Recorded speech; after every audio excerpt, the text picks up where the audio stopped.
Okay, I'm going to show you the fluff ball. This is lovely. It's a nice sensory, it's slow in the air, it's lovely to feel, and nice and bright and light. So the first one is a great one for catching. Just get your clapping hands and just clap the ball in between your hands, and then you can bring in a little bit more height and clap, and then you can go even higher.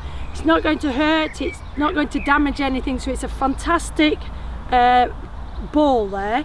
The next one, I'm going to bring in some targets. You can practice just dropping, so everyday newspaper or your cushion or your favourite toy or the net that's in the bag.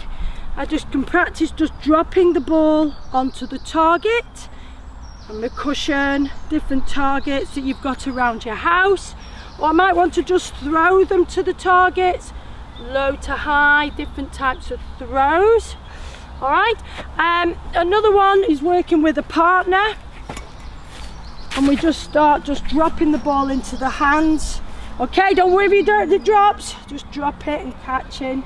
And then you might want to move further back and clapping the ball. Great, clap it in between your hands, squashing it.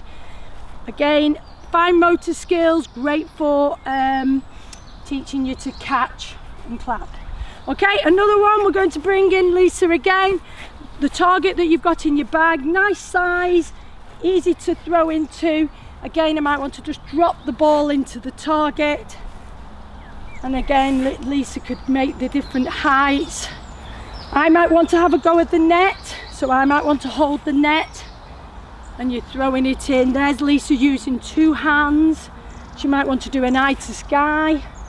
She throw it from her eye to the sky. So great games that you can play with a nice light fluffy ball.